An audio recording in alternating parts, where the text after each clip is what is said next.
and welcome to CMR TV. My name is Tamsin DC Weinstein, and I'm going to be bringing you the AI wave. This week I'll be telling you about the latest developments in the world of AI.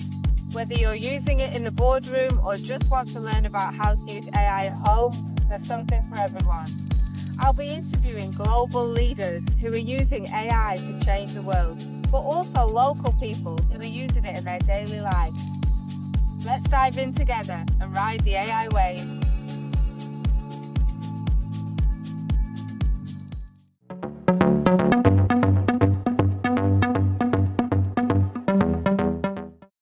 Hi John, and welcome to the AI wave. It's really good to have you here for our first episode. Thank you. Hello. Hi. Okay, so I'm going to start off by telling our viewers a little bit about you. This is John Thomas Foxworthy, and John is the founder and chief AI officer of the Global Institute of Data Science. And you're based out of California, is that right? Yes, from Los Angeles. So for over 20 years, John has worked in the industry, which is quite an achievement, really. We've seen as lots of people think that AI is a very new thing, which it isn't. And John has helped lots of Fortune 500 companies across multiple sectors, including finance and energy, to really make some impacts with AI for, as I said, over 20 years now. And in the past few years, John has done a bit of a pivot and he set up his own company, which is the Global Institute of Data Science.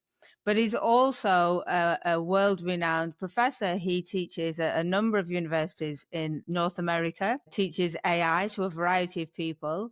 And John can tell you a little bit more about that himself. So welcome, John. What have I missed? What should our audience know about you? Sure. Thank you, Thompson. I originally started about more than 20 years ago getting into artificial intelligence. I was interested in predicting models in the future. I wanted to know future sales numbers. I wanted to know what the stock price of a company was the next day. Is that I so you wanted could to make know, millions? yeah, there was that. There was also a couple of social experiments, back when I was single, if I asked this question to 10 single young ladies, what will happen? And I did that with actually 4 other guys and see what our responses were. And then we realized it was all very random and nothing really mattered. But I was really into experimentation, and that really drove me into artificial intelligence. I learned there was actually a movie by Steven Spielberg called Artificial Intelligence. That was one of my inspiring moments. It didn't do Wow. really well in the box office back then. I actually You don't know, remember it. yeah, you're not alone with that. That's very true. 20 years ago when I told people I was into artificial intelligence, it wasn't really a positive discussion. People thought I was crazy. I've lost my mind. What are you talking about? Let's call the police, that type of a thing. So, I would just call it neural networks. And that was really the beginning where labeling is kind of a consistent thing that exists within artificial intelligence. There's many things that we use today, what we call it. They had prior names, which made a lot more sense. And Yes. today there's a bit more, with agentic AI or with other types of generative AI, we had different ways of expressing how they work and what they do and, what the name of the product was. Do you think And it's a bit of a marketing ploy now then? They've tried to make it a little bit more sexy. yes, I mean, 20 years ago, I was a staff statistician and econometrician. I was in charge of statistical learning frameworks. Statistical learning is the same thing, identical to machine learning. The word statistics does not sell. And also, it doesn't do really well, in backyard barbecues if you're trying to meet people. It really turns people off immediately. So, yeah, I mean, because I studied statistics originally at my bachelor's degree at the University of California, Los Angeles, I decided to work for a couple of consulting firms that did statistical modeling, and I did statistical learning. They changed my job title to data scientist, and I said, no, I'm a statistician. They said, we're paying you Really? more money. I'm like, okay, you can call me whatever you want to call Change me. it. Change it right away. But along the way, I got into the financial services industry, the legal industry, digital marketing, retail, manufacturing. The reason why I was able to go from one vertical to the next is that a lot of the equations were quite similar. Yeah. So it was pretty easy to apply it from one place to the next. I got a master's degree from Northwestern University in data science. I specialized in deep learning forecasting and artificial intelligence for text, images, and numbers. And as soon as I finished that master's degree, I, basically got a call from universities to do some teaching. There was such a small number of people who studied what I studied, because really there's a mismatch in the careers and also what you study in school. And I'll make an analogy. Journalists and novelists both read novels, so they can actually, do well in their careers. People who write novels read other novels so they can produce another novel of their own. But a Yes. journalist read novels to become a better writer. So you have two professions who have the same resource, but for Yes. completely different objectives. And Yes.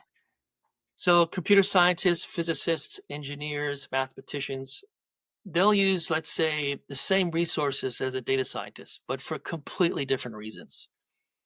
And that's really causing a lot of confusion, which is understandable for people, regardless of how old they are, what their experience is, what position they are. It's also very confusing for high school students and for retirees as well. But I also teach at the University of California, San Diego. I teach deep learning and Amazing. fundamentals. And I teach at Caltech, California Institute of Technology. It's the MIT of the West. I Yes. teach there as well. Tell me a little bit about your company, the Global Institute of Data Science. What made you set it up? What was the light bulb moment? The light bulb moment was really around 2016 when I started noticing non-US clients. And I started working with a lot of companies that had a strong international presence. And I couldn't figure out what type of revenue channels that I needed and what type of exact amount of consulting that I required. I had to do consulting with education, I had to do consulting and help people with certifications. So I finally came up with a model, which is the Global Institute of Data Science, where we help people in coaching, mostly executives, and then enterprise consulting and also certifications. We do not have a certification for artificial intelligence in the US or really in other countries. There's a couple of small ones that are very narrow and very specific, but nothing, for example, like the Project Management Institute, which is the PMP certification, Yes. or some other global certifications, which really have high amount of credibility. Instead, we have a lot of people. Let's put it this way: if AI was a swimming team, you have 7 lanes. You have one lane just ignoring the other lanes, and that's the way it is, unfortunately. So Everyone's we're working trying to towards a get ahead of the certification. game. Yes. Yeah, we're working for a certification globally. It's going to take some time. I do sit on the advisory board at the University of California, San Diego for the machine learning certification. So I create the courses. I basically a practice manager for the other courses as well. What do you think about all these? Like you say, there's thousands of AI courses out there at the moment.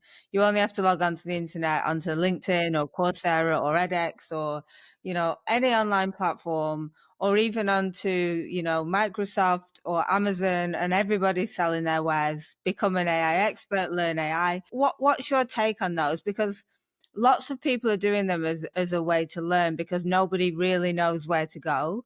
So give us your views on that. A lot of them are crap. I'm just going to be honest here. So let me give you statistics based on the Rand Corporation, the Gardner Research, McKinsey, and the University of Pennsylvania. 85% of AI projects fail between 2016 and 2024.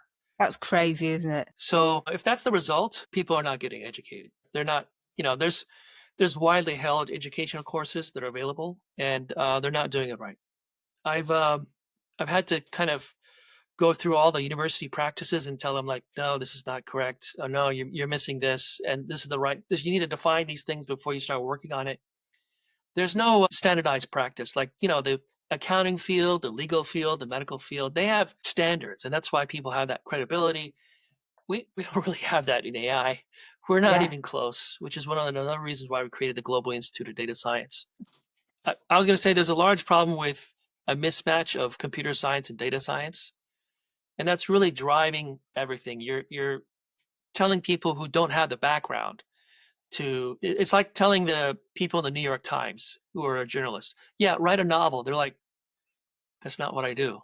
Yes. Yeah. And that's Yeah. the problem. Do you think that everybody's trying to own it though? Because I know computer scientists who are saying it's a computer science, and data scientists who are saying it's a data science, and then application specialists who are saying it's neither of those. It's something completely different. It's a creative art almost. And I guess that's one issue, isn't it? That there's so many facets to what AI is and what AI education is. It can't be pigeonholed. So here's the thing. AI is basically, it is interdisciplinary, meaning that just like cognitive science, just like statistics, namely that it has many forms. And the simplest definition for artificial intelligence is that anything that is not biological, that behaves biologically, is artificial intelligence. So we're using the word behavior to describe artificial intelligence. The central origin of artificial intelligence decades ago, 50, 70 years ago, was really a combination of psychology and computer science and engineering and statistics. We were trying to understand how the human brain works for a variety of reasons. And that was really a matter of like explaining how we can take errors and mistakes, put them back into the framework or put them back in the equation and try again. Kind of like how a child grows up, learns from their mistakes and continues to grow and develop, cognitively speaking. That's really the original use case within artificial intelligence. It was coined in 1956 by Stanford, you know, mathematician, statistician, and computer scientist, really to kind of for marketing purposes as well. Yes. But the main, aside from behavior with artificial intelligence, machine learning is its major component. The word machine means software program. The word learning means estimation. So it's basically a software program that estimates. Like you So say, it's those are the two major not quite as definitions. sexy, is it? Yeah, it's I would say that with machine learning, people can identify regardless of the background what a machine is. There's that. Yes. Yes. And the word learning is a bit suspicious because it actually people don't know that it means estimation. Of course. So they want to make it seem like it has human-like behaviors Yes. when it doesn't. I once read a quote from a female leader in AI, and I can't remember who it was. And it said, AI isn't rocket science, it's just math. And I thought Yeah. that was such a good quote because people are so overwhelmed by it and they think it's this hyper intelligent thing that's going to take over the world. But to put it down to its basic form, really, really basic form, like you're saying, it's not what people think it is. It's predictive modeling, it's data driven, it's, all the things that you're saying. So sometimes we have to bring ourselves back down and remember that. I would say a couple of things there. The amount of math that's required for, like, let's say, a general bachelor's degree in data science, regardless of what country it is in, it's not as much as majoring in math. Math is involved. Don't get me wrong. It's very much involved. Calculus is there, linear algebra is there, intermediate statistics, but you're not trying to solve equations about whether or not infinity exists or not. That's not what you're doing here. Physics has more math, so it's not enough math to major in math. But at the Yeah. same time, Hurrah. yeah, and it doesn't have as much coding as computer science. It has less coding. And then lastly, the thing that really makes it for what it is business domain knowledge and to be able to tell a story. If you can't tell a story from looking at numbers, you're not a data scientist. Yeah. There's just no way. Yeah. And that is the most critical skill. It's a major difference between somebody who studied engineering, math, and physics versus somebody who studied statistics 1970s or 1950s. The statisticians always write more, use more words, write more pages all the time. And because they have to be able to explain uncertainty or explain certain models and how they work. It's very different from like going to school and writing 2 sentences per month while you're majoring in math. It's just not the same thing. But the story is the interesting bit, isn't it? The story is actually what we're interested in. That's what's giving us the data that it's giving us. We need to know what the story is. So it is. Well, it kind of answers these 4 questions. Artificial intelligence is basically what happened, what will happen, what should happen, and what should we create. Those are the 4 major questions that it asks. What will happen is basically descriptive analytics or unsupervised learning. What will happen is predictive analytics. What should happen is basically reinforcement learning or recommendation engines. And then what should we create is really generative AI. Basically, it just creates data. Those are the 4 major channels. Can you just explain to the people listening what reinforcement learning is? Because some people may never have heard of that term. Yeah, probably because its origin of reinforcement and punishment theory is probably not a good label. It comes from behavioral psychology originally to kind of understand human behaviors, animal behaviors, and how that can translate into, let's say, robotic arms at a factory, for example. The reinforcement mechanism is really a matter of like a trial and error method where you're trying to get a particular software program or machine to actually obtain some type of objective or a goal. A good example of this would be autonomous cars. You have human beings in the cars who will grab the steering wheel to reinforce its reward. So that's a good example of reinforcement And I learning. suppose even if you think about ChatGPT, people now, when it gives you an answer, it gives you two answers, and then it asks you which is the better one. And that's, I Yes. guess, another method of reinforcement learning, because it's gaining the feedback on how it's performed and which one you prefer and which is more. I guess people might relate to that because they see it every day. Those that use LLMs, Yes. obviously. It's very powerful Okay, to use reinforcement learning. of course, with humans as well. Yes. Okay, so let's get to the big question that everybody wants to know. Is AI going to take our jobs? That's obviously been the question on everybody's lips for the last 2 years. Yes. What's your take on it? I would say that if you're willing to adapt and to upskill, you can use AI in terms of tools and techniques to really further your career. If you do not adapt and if you ignore it, yeah, you'd probably be out of a job. You know, when electricity came or when cars existed with combustible engines, if you decided to ride a horse rather than drive a car, I don't think you're going to get where much in life. So this is a technology that's going to be with us. It's not going anywhere. It's really a matter of like, what type of roadmap can I have to kind of learn and to kind of upskill? Because this is really a matter of an opportunity. There are certain people, even extremely intelligent people with PhDs from very good schools, they're they're not using ChatGPT because they're upset that they'd rather do the manual coding themselves rather than having a computer do it. So, and then there's also people who really are just ignorant and they just don't want to listen to these things. Now, I think it's also a matter of proper messaging and proper marketing that's involved. Some of the marketing is a bit overkill. We are not going to have any walking robots anytime soon. We simply do not have the energy at all to make that robot. Even if that robot costs $100 million, it's not going to really, there's just no way. Most of those types of robots that are walking, I'd have to say, I have to say the following, and a lot of people don't know this. You don't see this on television, but you can see it from my point of view. There are human beings that have devices in their hands and their legs, and they have goggles on, which are being recorded and then put into a database. Then a software program reads from that database and mimics the human behavior. And that is what you Wow. see on television with robots. So in other words, if you see, for example, a robot doing a backflip or a somersault, Yes. that means that there was an actual human being with devices on their arms and legs and whatnot, doing that somersault Wow. so that robot could do it itself. So in other words, that robot is not by spontaneous combustion Yeah. Yeah. deciding to do this because it learned it. No. It's just mimicking human beings. So there's That's so interesting. That shows how far nobody's going to get your behind we job. are. I did not know that. I learned something there. Yes. What about companies like Boston Dynamics, though, who are kind of very far ahead in this field of they've got Spot the dog. I think they've got a Spot version 2 now, and Yeah. they're the ones that are. What's your take on that? I think for a good 10 years, they've gone through about a dozen or so investors. There is a logical problem that exists within this field in the sense that, how can I put this lightly? For the people who have these PhDs who are extremely intelligent from these really good universities, they're really just men behaving like boys. They don't have any commercial or financial understanding of how things will actually work out. It's nice to see a robot do running and to do backflips, and I'm going, okay, what job requires a backflip? Yeah, What are we yeah. doing here?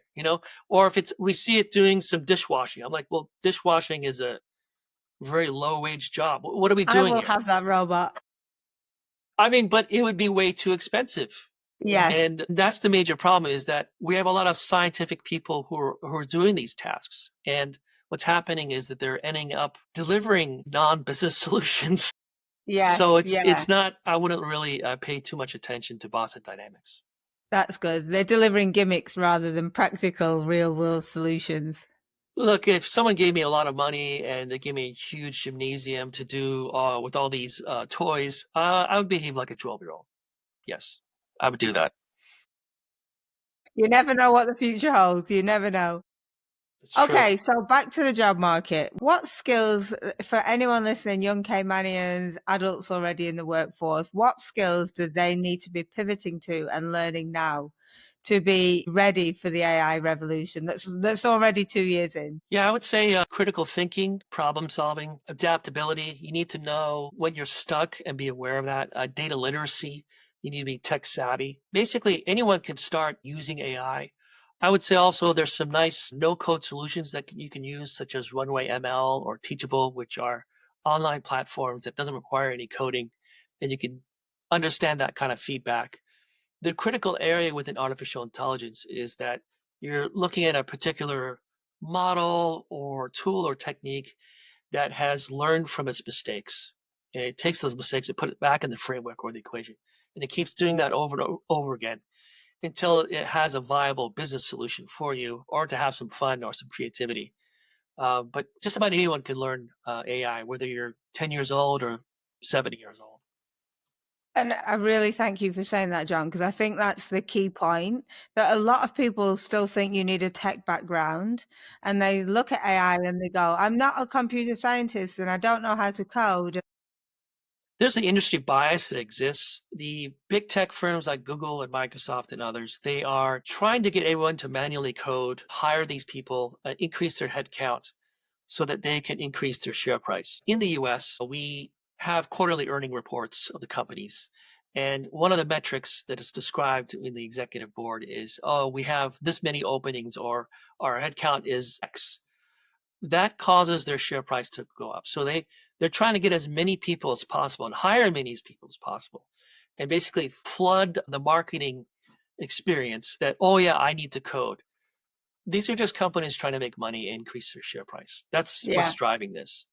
Yeah, I know it's quite difficult to like find something else, Yes. but if you look at the financial incentives, it's very obvious what they're doing. That's so interesting.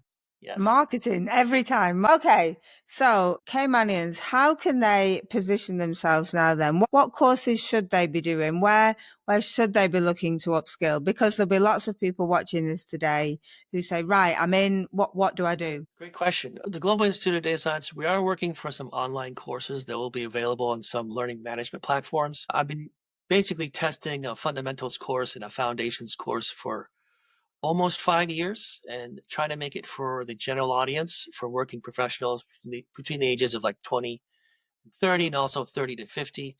And I've been testing it, doing surveys. What did you like about it? What you did not like about it? Did you find something confusing? That type of stuff. This takes some time, and I've been able to develop it. It'll be coming out next month in July. I'm sorry, in August. Yes, in August. Amazing. But for the most part, you want to treat right now, aside from the Global Institute of Data Science, you want to treat AI as kind of like the Olympics. There's a lot of sports. When people watch the Olympics, they kind of ignore all the other sports. That's what we're trying to, how you're consuming. Like, you have to understand that if you're trying to consume some type of online content, a YouTube channel, that they're just going to talk about one swimming lane or one particular sports when there's actually multiple sports. Yeah. And, my advice is the following with artificial intelligence, regardless if you're 20 or 60 years old, start small, be practical, um, you know, have some consistency, allocate about 10 to 15 or even 30 minutes of your time to artificial intelligence. This could be anything from reading an article, watching a YouTube video, um, using some tools like Runway or Teachable. And if you do this on a regular basis, rather than doing everything all at once, Yes. that will eventually build, and then you'll have some level of upskilling. Because, like with anything that's interdisciplinary, or like Olympics, you want to just do one thing at a time. Yes. Do you have any resources that you can point to, podcasts or YouTube channels or experts to follow? Obviously yourself, you have LinkedIn, etc., and a Substack. Can you point to any other resources that people might be able to use to get started? Yes, there's a couple of, I'd have to say there's one, let me do a book series in particular that exists. He's an Australian guy, and he does a very good job of describing artificial intelligence in a very simple way. I have his book here somewhere that exists. Put you on the spot there. Yeah, yeah. He has a great book called Faking It Okay. that just came out. There's that. There's also another book that he has. It's called Making Machines Think. He's you know he's definitely has a strong technical background, PhD in computer science, but he has social skills. He could speak. Yes. He's a human Yes. being, and that particular author, if I could find his book, that'd be really helpful. Faking It, Making Machines Think. Aside from that, the YouTube channels are, I don't actually subscribe to a lot of them. A lot of them are just horrible. Yeah. They're bad. They're just really bad. It tends to be a lot of marketing people again trying to make money from quick gimmicky AI, doesn't it? And even lots Yeah. of the LinkedIn leaders do the same. They give out quick tips and try and get a big following. But are they really teaching you anything about the application of AI? I would say not. But there are some, I follow lots of good people on LinkedIn. Yourself, obviously, John. Yes. Ethan Mollick, Sal Rashid, who was the first female chief AI officer. There's lots and lots. Maybe we can post some links afterwards. Toby Walsh is the person who's the Australian author, Amazing. and Amazing. Thank you. he does a very good job of writing. He has several books out. I would highly recommend him. Here are the problems with the YouTube channels. Aside from just talking about one swimming lane and ignoring the others, they have a lot of financial incentives to kind of sell you something. They also confuse artificial. They only think artificial intelligence is only large language machines when Yeah. there's a lot more that's involved. They also talk without defining the terms that they're using, which causes a lot of confusion and kind of ridiculous euphoria. Or the exact opposite, it creates a doom loop type of thinking. So Yeah. I would not really, I do not watch a lot of YouTube channels. There's a couple Yeah. of channels I'll watch to maybe see if something new is coming out, but other than that, I do not recommend them. I think these books are actually a bit more digestible. Where there's a format that's, you know, a bit longer, kind of steady paced, slowly builds your knowledge rather than trying to give you everything all at once.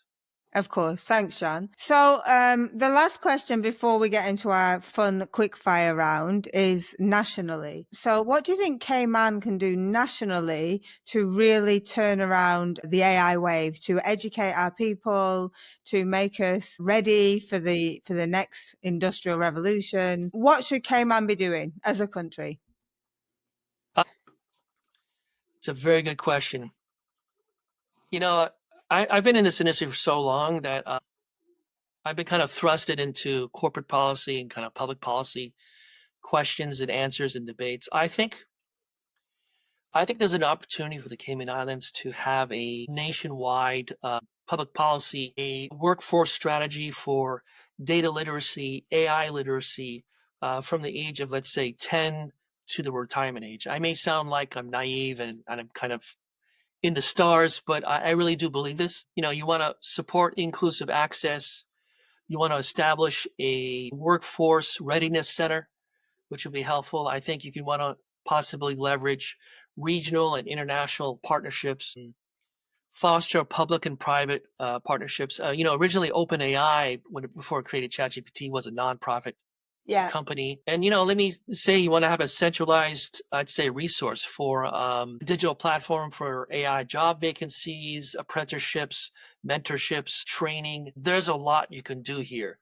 Yeah. In the US, we have an industry knows best country, which means that lawmakers don't write laws. People in the industry write the laws. So there's not much that I could do here, which causes some frustration. California, however, on the other hand, does have combat that, but we're just one state out of the 50.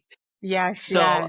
but I think really for the Cayman Islands, would be a beautiful national policy for the Of Cayman course. Islands. That's music to my ears, John, genuinely music to my ears. And, because like you say, we're a small country, we can move quickly. We can really make a huge national impact very fast. Unlike the States or any other bigger country, we have that opportunity. Yes. So thank you. So I want to finish today with our quick fire round. I'm going to get my phone for this one so that I don't miss any questions. I'm going to ask you a few questions, and if you just give me the first answer that comes to mind, this is the Sure. fun one. Okay, so AI, friend or foe? Friend. The one AI tool you can't live without, and why? Gamma.app. It takes my notes and makes it into a presentation. So if you want, it's the fastest way to go from Microsoft Word to Microsoft PowerPoint. It saves an enormous amount of times because Uh, I do a lot of presentations. Yes, And I I love can't that. live without it. I'll be trying that one next. Okay, the biggest myth about AI you wish people would stop believing. It's not alive. It is basically human mimicry. It is not spontaneous combustion. It's basically just digesting information. That's all. I still believe that one day we'll be marrying our AIs, whether that's well, obviously not a good thing, but watch Well, this space. I can get into that. I'll tell you how that's going to happen. Actually, it's going to be somebody who has a strong understanding of psychology, who's Yeah, probably going to interview. Um, it's going to be geared towards young men, single men. That's for that's sure. true. That's very true. They're going to Somebody told interview me, they're going to sorry. interview like 100 women, and they're going to aggregate that information. And that man, probably 65 years old, who's probably overweight and ugly, who's going to create this thing, and they're actually going to be the girlfriend creator. Yeah, that's the person that you're actually dating. It's a scary future, isn't it? A scary future. Okay. So if you could build an AI for any purpose, just for fun, what would it do? Wow. To read as many books as fast as possible and to summarize that within the shortest amount of time. I would need that. I think a lot of people would need that in terms of acquiring as much information you can about a particular subject to declare yourself an expert in the shortest period of time. So summarizing hundreds of books. Spoken like a true academic. I love that, John. I love that. Okay. And the final one, in 5 words, describe your vision of the future with AI. I would say humans and AI working together and creating together. Thank you, John. Well, it's been an absolute pleasure today. Thank you so much for coming on. A couple of things before you go. You are speaking at a very large conference in Vegas in August. AI 4 in Las Vegas. It's in the August 11, 12, and 13. I'm speaking on the 12th, and I'll be one of the keynote speakers. And I believe there's thousands of people that attend. It's one of the biggest ones in America, isn't it? So huge Yes, it is. congratulations. And you also have a book coming out later this year. Yes, I just got it copyrighted from the US Copyright Office. It's called the Augmented Intelligence Revolution and the AIR framework, which stands for Assess, Implement, and Revolve. It's going to be about 300 pages. It's going to be a straightforward, non-academic approach for working professionals globally to really upskill into AI. It's something I've been working on since 2016. Well, we'll watch out for that. Thank you so much, John. But yeah, it's been a pleasure. Thank you for coming on and have a wonderful day. Thank you. Thanks.